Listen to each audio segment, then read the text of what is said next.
बुलेटिनच्या सुरुवातीलाच बातमी भिवंडीमधून आहे। भिवंडी महानगरपालिका क्षेत्रातल्या नारपोली गंगारामवाडी इथल्या कोहिनूर अपार्टमेंट ही 4 मजली कोसळली आहे इमारत। अति धोकादायक ठरवलेली ही इमारत रात्री 11:30 वाजताच्या सुमारास कोसळली आहे। या इमारतीच्या ढिगाऱ्याखाली 4 ते 5 जण अडकल्याची भीती व्यक्त केली जाते आहे, तर यात एकाचा मृत्यू झालाय।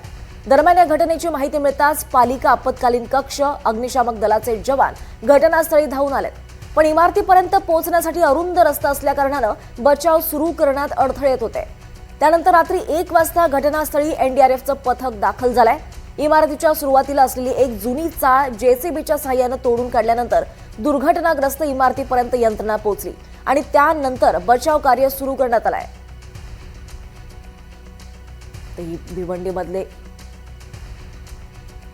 भिवंडीमधली इमारत कोसळली आहे। दरम्यान आमदार चौगुले यांनी याच्यावर काय प्रतिक्रिया दिली आपण पाहूयात।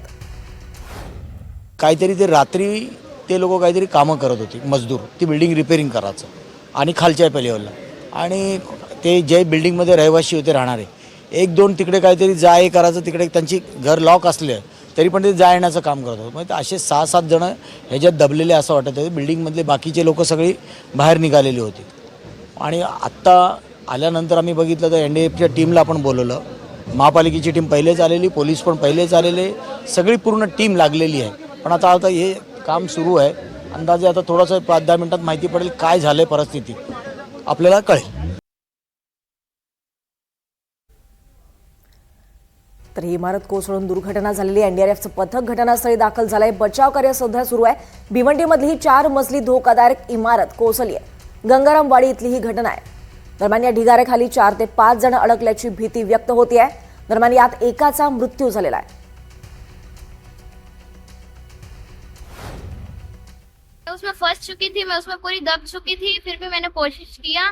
वहाँ की पूरी पानी, वहाँ की पूरी मट्टी मुझको पूरे दबा चुकी थी। मैं वहाँ पे खो चुकी थी एक तरह से।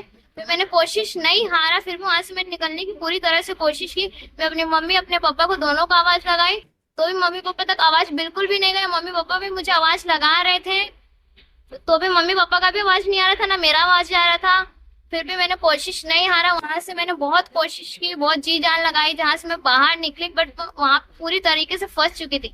और मतलब ये वर्कर्स जो थे ये काम सही तरीके से नहीं किए, नहीं तो आज वो सही तरीके से किया होता तो आज ये हादसा नहीं होता। तरी दुर्घटना आपण पाहतोय। भिवंडीमधले हे 4 मजली धोकादायक इमारत कोसळली आहे। यात एकाचा मृत्यू झालाय आणि ढिगाऱ्याखाली 4 ते 5 जण अडकल्याची भीती सध्या व्यक्त होते आहे। सध्या बचाव कार्य सुरू करण्यात आलंय। अधिक माहिती घेऊयात आमचे प्रतिनिधी भूपेंद्र आंबवणे यांच्याकडून। भूपेंद्र, काय सध्याची स्थिती आहे तिथली? भिवंडी भंडारी कंपाऊंड मध्ये कोहिनूर नावाची एक बिल्डिंग आहे। 4 मजली बिल्डिंग आहे। ती बिल्डिंग संध्याकाळी 7-8च्या दरम्यान तिथे पिलरचं रिपेअरिंगचं काम चालू होतं आणि त्यावेळेला ती बिल्डिंग थोडीशी झुकल्यासारखी झाली आणि थोड्या वेळातच ती 4 मजले ते बिल्डिंगचे पडलेले आहेत। ती बिल्डिंग रिपेअरी असल्या कारणाने आतमध्ये लोक राहत नव्हती, पण रिपेअर करणारे जे कामगार होते आणि काही कुटुंबातले 2-4 जण हे घरातलं सामान घेण्यासाठी आलेले होते। तर ते जसे बिल्डिंग वाकायला चालू झाली तसे ते पळून गेले घरात बिल्डिंग मधनं, पण जे कारवीर होते ते बिल्डिंग खाली फसले गेले होते। त्यातली आत्ता एका व्यक्तीचं शव काढण्यात आलेलं आहे। या ठिकाणी युद्ध पातळीवर एनडीआरएफ, टीडीआरएफ, महानगरपालिकेचे फायर स्टेशन आणि आपत्कालीन तसेच पोलीस फौजफाटा मोठ्या प्रमाणात आहे आणि युद्ध पातळीवर आता काम चालू आहे। निश्चितच भूपेंद्र, याचे अपडेट्स घेत राहू। तुर्तास धन्यवाद सविस्तर माहितीसाठी।